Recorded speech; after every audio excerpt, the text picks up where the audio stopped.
una vez que, de nuevo, un príncipe del sur, un rey del sur, llamado Amosis I o Amenofis I, los nombres tienen distintas transcripciones, consiguió expulsar del delta del país a los gobernantes de origen asiático que la habían ocupado desde cerca del 1700 a.C. Gobernantes extranjeros, reyes pastores, como les llamaron los egipcios, a los que conocemos como los Hyksos, bajo los cuales Ixos se escribe con H y con una C intermedia, bajo los cuales Egipto vivió su llamado periodo intermedio. Cada vez que, os aclaro esto, las cosas van mal, el poder y el gobierno se divide, se separa la unidad del territorio, como había sucedido antes de la primera dinastía. Hay amenazas externas, hay invasiones externas a ese periodo de caos, de conflicto político, social, con hambrunas, con malestar, con mucha pobreza, con, insisto, amenazas también, a veces hechas realidad, de dominaciones extranjeras, los historiadores hablan de etapas o periodos intermedios que separan los tres grandes imperios que acabo de mencionar. El antiguo, simplificando, entre el 2700 y, si queréis redondear, el 2100 antes de Cristo, 2200 antes de Cristo, el nuevo, si queréis simplificar, entre el 2000 y el 1700 antes, el medio, no sé ni qué estoy diciendo. El antiguo, vuelvo a repetir, entre más o menos el 2700 y el 2200 a.C., el medio, y no confundáis imperios con territorios, por favor, son nociones distintas. El imperio medio, entre más o menos el 2000 y el 1700 a.C., y el imperio nuevo, otra vez, si queréis simplificar, entre aproximadamente el 1500 y el 1100 a.C., en la parte final del segundo milenio antes de esto.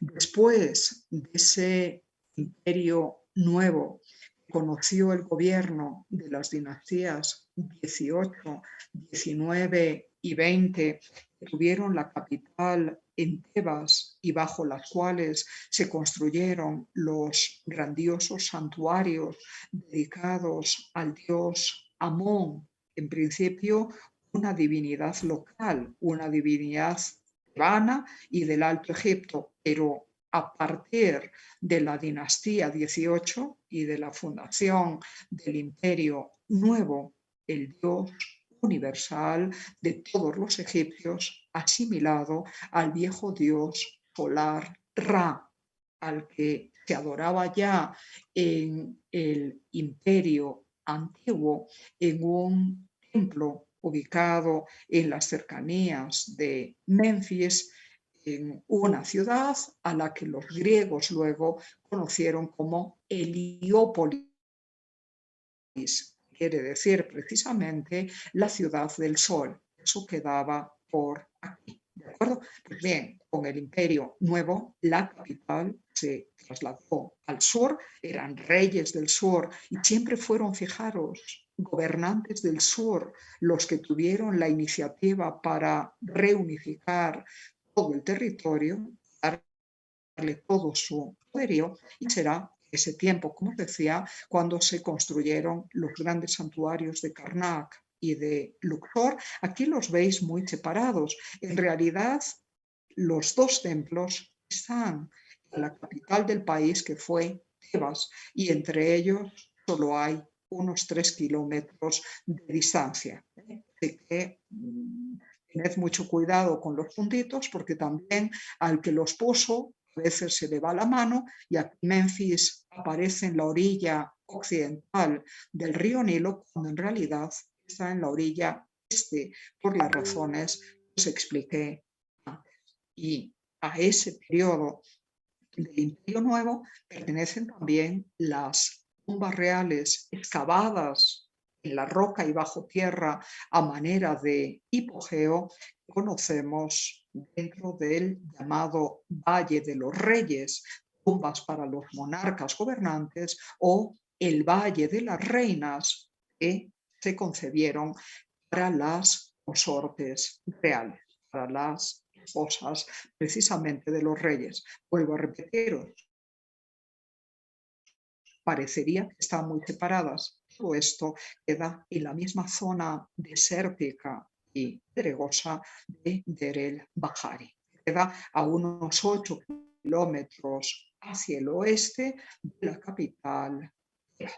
Otro sitio que os conviene conocer aquí en el Alto Egipto, en el sur del país, es Hieracómpolis. Fue ahí en donde los arqueólogos encontraron la paleta de Narmer, que os explicaré enseguida, es cerca de aquí, en Hieracómpolis y en Belén, en donde se han encontrado los primeros testimonios, los más antiguos, de pintura funeraria egipcia en el periodo pre-dinástico. Pinturas de hacia el 3500, 3200 antes de Cristo aproximadamente, mientras que la paleta de Narmer la podemos situar ya alrededor del 3100 a.C., como os decía antes.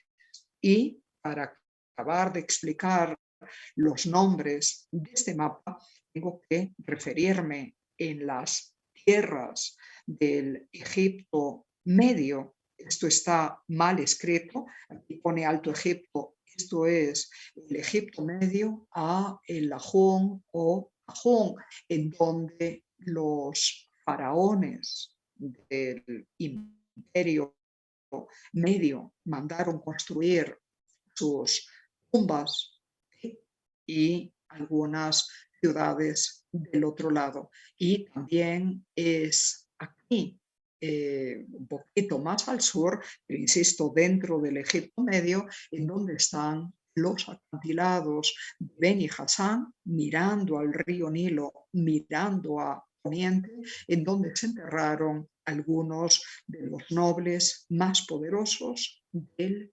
Imperio Medio, con tumbas excavadas en los acantilados a manera de hipogeo, a diferencia de las mastabas. Ya os enseñaré cómo eran en su momento, eran las tumbas de los nobles de la época del Imperio Antiguo, ubicadas en las tierras ya del Bajo Egipto, en las necrópolis reales de Saqqara, de Meidón, de Dashur y también de Giza, como le llaman los árabes a este lugar. En español estamos acostumbrados a pronunciar como Gizeh, es el mismo lugar.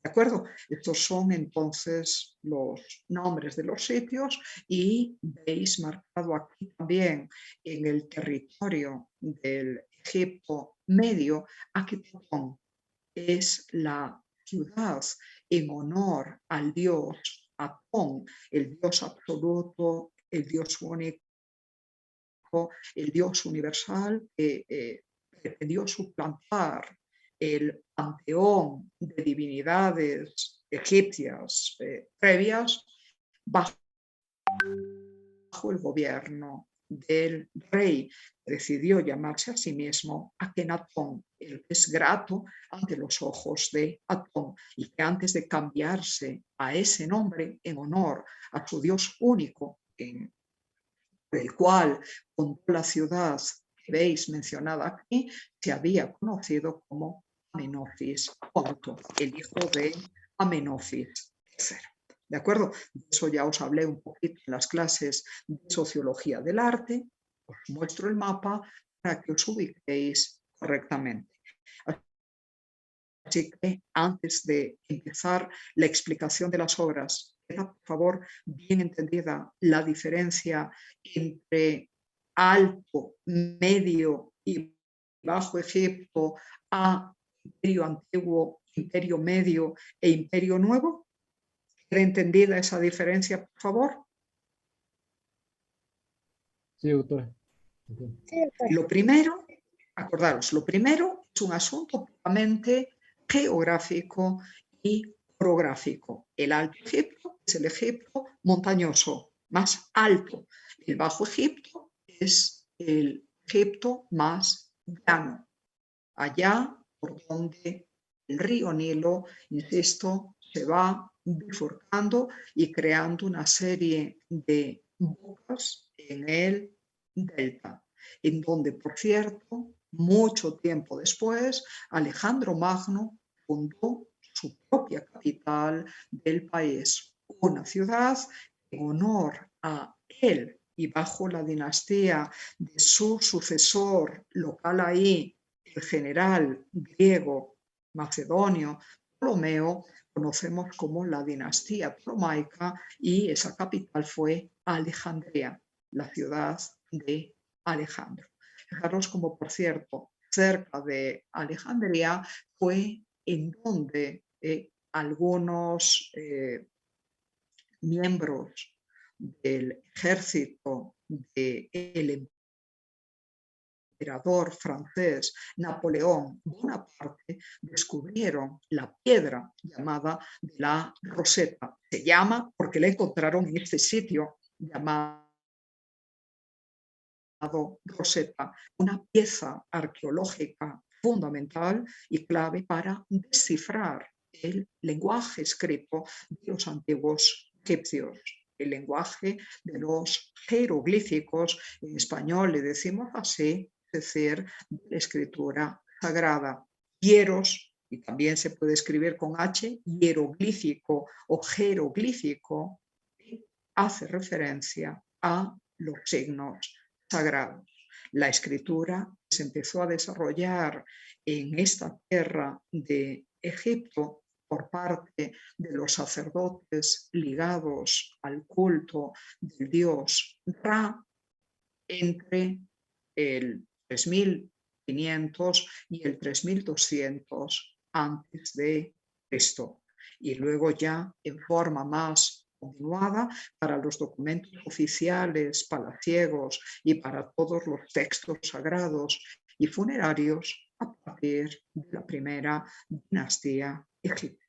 Bueno, pues el hallazgo de la piedra de la Roseta durante la conquista de Napoleón Bonaparte en el 1799 y el desciframiento de las inscripciones de la piedra de la Roseta por el sabio francés, el filólogo Champollion, alrededor de 1820, fueron fundamentales para el desarrollo de eso que conocemos como la egiptología, es decir, el estudio de la cultura y de la civilización egipcia.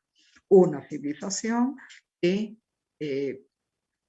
caídos los últimos faraones de la dinastía 20 por invasiones procedentes de Libia, el país que queda al oeste de Egipto, entró en su tercer periodo intermedio antes de que, a su vez, otra gente venida desde el Sudán, desde las tierras del sur, desde lo que los egipcios conocían como los nubios, conquistaran todo el país allá por el 700 a.C.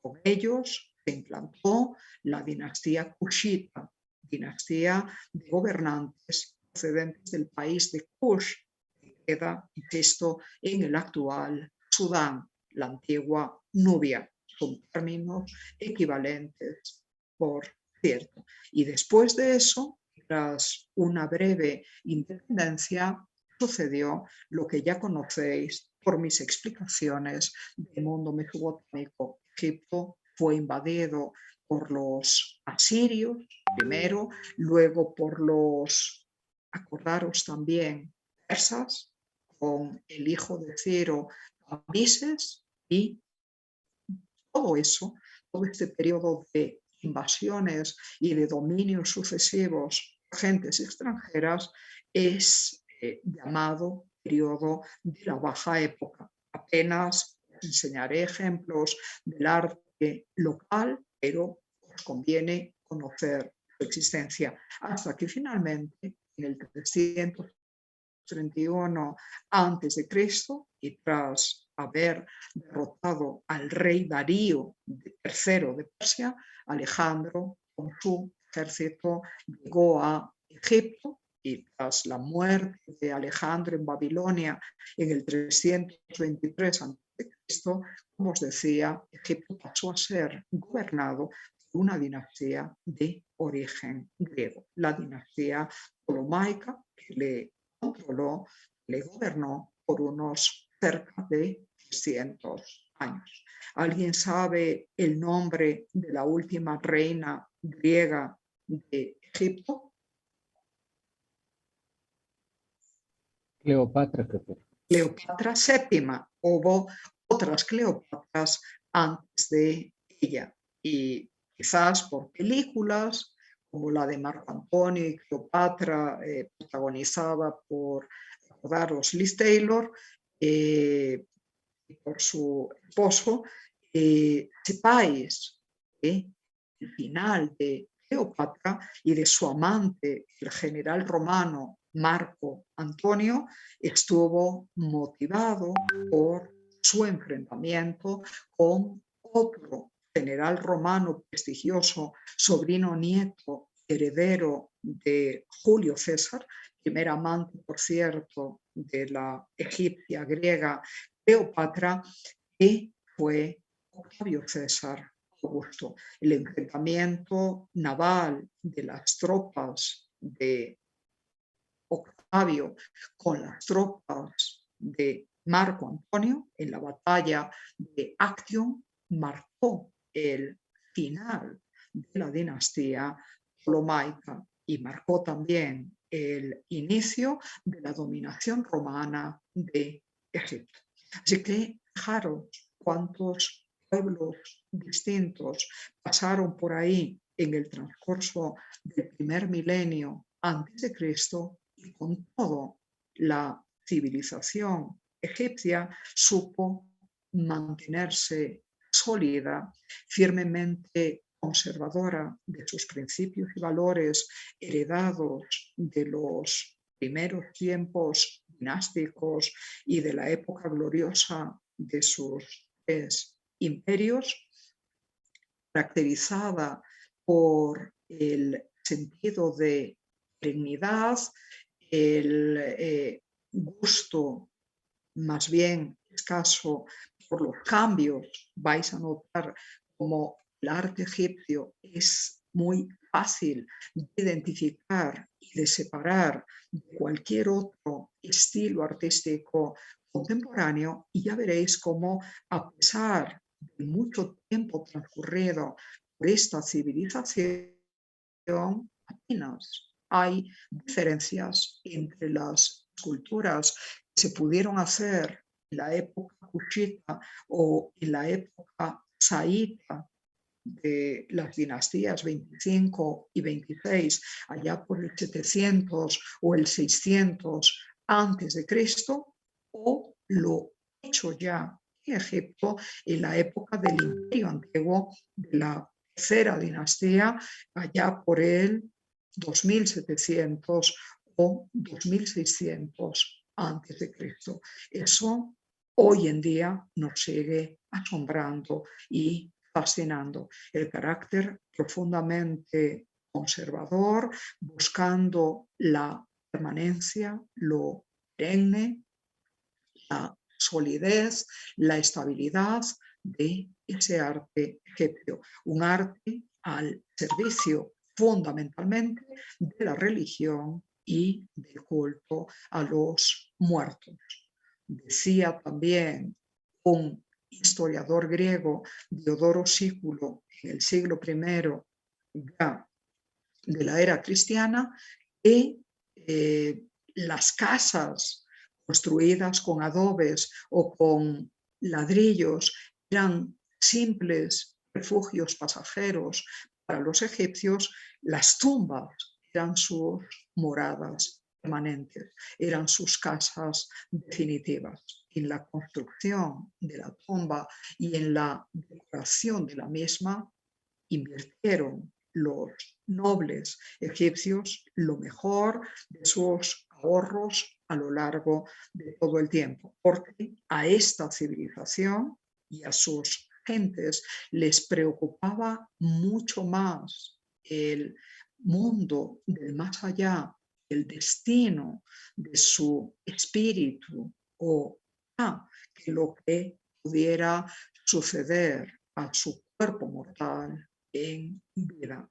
Se sabía que la muerte era inexorable, no importaba tanto lo que sucedía en vida, sino lo que podía ocurrir más allá de la muerte, para garantizarse una existencia tranquila y feliz. Y en el más allá es que tanto los reyes como sus nobles se preocuparon por construir sólidas tumbas que preservaran sus cuerpos. Cuerpos que pasaron por un proceso de momificación, sepamos, por lo menos a partir de la tercera dinastía egipcia. Por eso hacemos coincidir también con ella el inicio del Imperio Antiguo, como os decía antes. De todo eso ya os iré hablando, igual que de las creencias funerarias egipcias, creencias que parecen manifestarse ya en esta primitiva pintura mural encontrada en una tumba de Hieracómpolis, ese lugar del Alto Egipto que os enseñaba hace un momento. Se fechan estas pinturas alrededor de 3500 a.C. más o menos, y vienen a ser contemporáneas a otras muy frágiles pinturas hechas sobre lienzo, que también, es decir, sobre lino, sobre tela, que también se encontraron en un contexto funerario como parte de un enterramiento en la localidad próxima de Gobelén, ubicada también, insisto, en el Alto Egipto, cerca de Hieracómpolis. De aquí vienen los más antiguos testimonios que podamos ligar a un arte egipcio específico y no simplemente genéricamente neolítico, como puede pasar en otras áreas del norte del continente africano. Y fijaros, por esquemáticas que resulten, estas pinturas cumplen ya con una de esas características esenciales del arte egipcio, su vinculación a la muerte y al deseo de posteridad de los espíritus, su sentido eminentemente funerario. Os decía que la parte principal del arte egipcio es arte funerario. Esa función es la que encontramos en los objetos y en las decoraciones relievarias y pictóricas más antiguas del Imperio Antiguo, y junto con la función religiosa que estará más presente en el arte ya del Imperio Nuevo. Os lo explicaré en su momento. Y ya en estas rústicas, en estas elementales pinturas funerarias de Hieracómpolis o de El Gobelén, aparece plasmado un tema que será recurrente en la cultura funeraria egipcia, el de la barca que transporta los cadáveres de los difuntos de la orilla oriental del Nilo, en donde estaban los poblados y las Luego, ciudades de los vivos a la orilla occidental del río Nilo, en donde se van a ubicar las principales necrópolis, las principales ciudades de muertos de esta cultura. En el periodo cuando se hicieron estas pinturas, en el sur del país, en el Alto Egipto, se acostumbraba a enterrar a los difuntos en tumbas cavadas en la arena del desierto, tapadas por un montón de arena como manto protector. Precisamente de esa costumbre de cavar profunda la tumba y luego cubrirla con un montículo vienen las mastabas, que serán las tumbas características, como os decía, de la nobleza a lo largo de todo el imperio antiguo, mientras que en las tierras del delta, en las tierras más fértiles del Bajo Egipto, del norte del país, la gente en el periodo neolítico, como ya os expliqué para Jericó o para Ain Ghazal o otras localidades del Próximo Oriente, acostumbraba a enterrar a sus muertos, a veces bajo las casas de los vivos o dentro del mismo poblado. De la conjunción de esas dos prácticas funerarias vendrán, insisto, por un lado las tumbas protegidas por mastabas del imperio antiguo, ahí no se hacían hipogeos, pero también la idea de concentrar esas tumbas en un espacio sagrado y protegido, pensado precisamente para los muertos, como si fuera una ciudad en sí, con sus construcciones separadas por calles, como se hará en las grandes necrópolis, insisto, de Saqqara, de Dashur, de Meidum o de Gizeh, de las cuales veremos unos cuantos ejemplos. Espero que eso os haya quedado claro.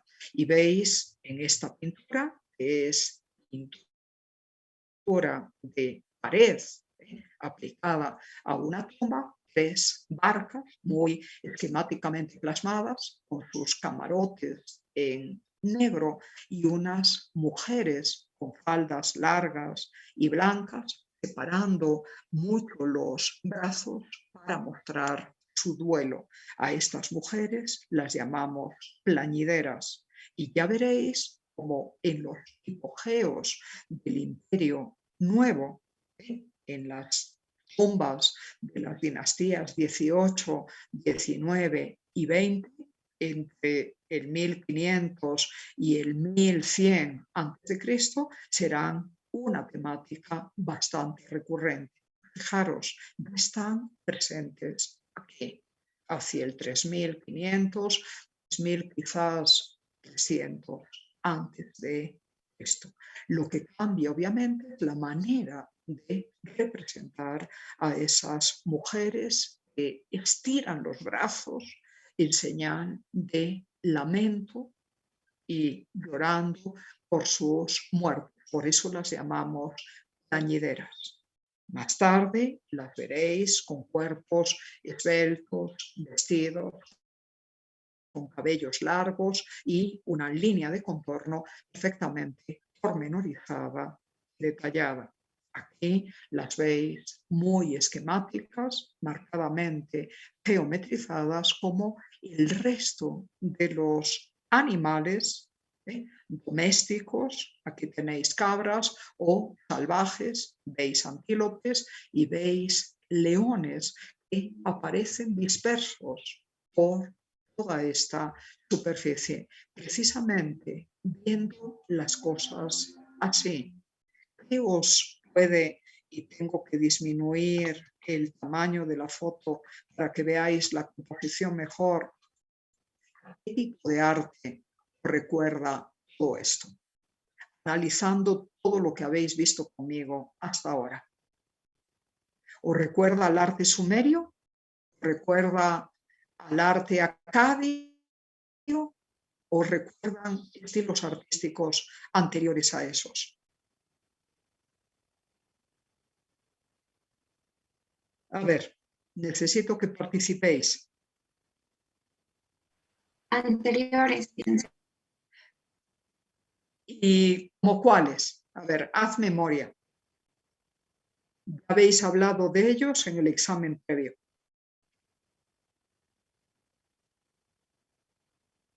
¿Os acordáis de las pinturas rupestres del Levante español? Cuando las figuras eran todavía esquemáticas y estilizadas, son aquellas que narraban historias cuando estaban aprendiendo, cuando el hombre recién se incorporaba en las pinturas murales. ¿Y cuándo era eso? Por eso te pregunto, ¿y cuándo era eso? Era Comienzo. mesolítico, no. Efectivamente, muy bien. En la época, os recuerda al arte que habíamos visto en las paredes rocosas del Mesolítico, del Neolítico en el Levante español, con aquellas figuras estilizadas, marcadamente geometrizadas, con cinturas como de avispa y brazos que parecían alambres o hilos, como estáis viendo aquí, y con actitudes bastante dinámicas. Aquello era, en algunos casos, anterior a esto, pero el neolítico, acordaros, español, el levantino, igual que el del norte de África, acordaros de la escena de ganadería de Casilí, también es contemporáneo esto. Algunas de las pinturas que os enseñé ya eran del cuarto milenio antes de esto. Pues bien, ese esquematismo típico de la figuración narrativa, allá ya se contaban historias. Aquí también veis historias, unas barcas moviéndose por el agua del río. Tenemos que imaginarnos llevando los cadáveres de los difuntos llorados por estas dos plañideras. Hay otra barca y aquí hay otra barca, aunque ya las plañideras no se representen, así que hay una narración que nos habla de prácticas funerarias, del homenaje dispensado a los muertos, igual que en la pintura mesolítica de Valtorta veíais la escena de cacería de ciervos, o en Cogul, Lérida, veíais aquellas mujeres con los pechos pendulantes y unas faldas hasta por debajo de las rodillas, aparentemente danzando en torno a un muchacho que presentaba un falo muy directo. Narración y esquematismo. Y os pregunto, ¿qué otra cosa más con esas pinturas del Neolítico comparte la obra que estáis mirando ahora? Repasad todo lo que teníamos que decir en cuanto a análisis estilístico cuando tratábamos de esas obras. Figuras esquemáticas muy estilizadas, recurso a tintas, a pigmentos aplicados en forma plana, sin ninguna matización tonal, sin ninguna sugestión de volumen. Fijaros que aquí tampoco se da eso. Y en cuanto a la composición, notáis aquí, todo está perfectamente ordenado y claro, o más bien se percibe un evidente desorden. ¿Qué me decís? Sí, está desordenado, no hay línea de suelo. No hay línea de suelo. Aquí tenéis una serie de figuritas, tengo que hablaros también de ellas. Aquí tenéis las barcas, se supone que las barcas van por el río. Estas figuras se supone que andan por la tierra, igual que esta otra de aquí. Las cabras estas parece que están dando vueltas en torno a una noria. Es una perspectiva un tanto curiosa, como desde arriba y al mismo tiempo de frente, la aplicada por el anónimo pintor que hizo esto, pero lo que percibimos es un evidente desorden y amontonamiento de las imágenes. El espacio, la superficie de la pared de la cueva en donde se desarrolló este enterramiento es una superficie continua sin marco definido.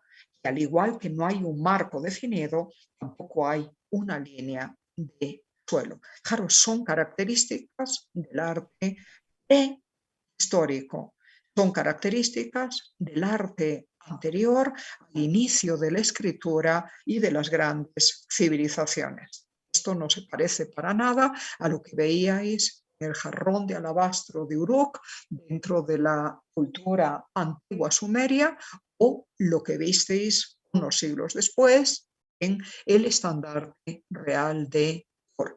Pues bien, igual del neolítico al arte sumerio, ¿habéis notado ese cambio compositivo? Ese mismo cambio se produjo también en el desarrollo del arte egipcio. El de mediados del cuarto milenio antes de Cristo, por más que sea funerario y presente temática funeraria y también política y de conquista, ahora os lo explico, se va a volver a repetir con un estilo más definidamente egipcio en siglos y milenios posteriores. Lo cierto es que, por más que haya estos temas, aquí todavía no tenemos ni línea de suelo ni marcas de contorno. En la paleta de Narmer, ya os tendré que explicar en la próxima clase, ya aparece todo esto. Y fijaros, no es casualidad que la paleta que estáis viendo aquí por delante y por detrás sea aproximadamente contemporánea a ese vaso de alabastro de Uruk, sellado, entendemos, en honor a la diosa Inanna. Pero fijaros como a pesar de las diferencias compositivas y del paso del tiempo, esto os enseñaba antes puede ser unos 400 años anterior a esta paleta tallada en esquisto, en pizarra. El tema que veis aquí del gobernante, del conquistador, humillando a su enemigo vencido, sosteniéndolo por los cabellos y a punto de darle el golpe mortal con su maza, también su bastón de mando y cetro, fijaros, ese mismo tema ya aparece plasmado aquí en esta pintura funeraria de Hieracómpolis. Mirad, este hombre, aunque os parezca un garabato, con la maza también en la mano, jalando por los cabellos a este hombrecito que está arrodillado a sus pies, es mucho más pequeñito que él. Acordaros de la cuestión jerárquica y del tamaño para mostrar el poderío o la humillación de unos y otros, y fijaros cómo después de golpear a este, parece que le va a pegar al segundo y al tercero. Y todo esto después de un enfrentamiento entre unos y otros. Mirad estos hombrecitos de aquí, veis como unos van con el torso blanco y los otros van con negro, y parece que están peleando con bastones o con garrotes y ya tienen unos escudos elementales de piel y madera seguramente para defenderse. Aquí están peleando, pero fijaros en lo que sucede. Es una pena que quede cortado. Este de blanco ha derrotado al de negro y lo ha humillado tanto que de hecho lo agarra por las piernas y lo tiene cabeza abajo. Esas luchas de conquista entre las tierras del sur y las tierras del norte ya están evocadas, fijaros, en esta pintura funeraria de Hieracómpolis. Y el resultado final, la conquista del norte, del Bajo Egipto, por las gentes del sur, del Alto Egipto, parece también ya prefigurada en esta escena de combate que aquí os estoy mostrando. También aquí ganarán los del sur. Esto se pintó en Hieracómpolis, eso queda en el sur de Egipto sobre los del norte. Y respecto a las eventuales relaciones, bueno, se va a acabar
you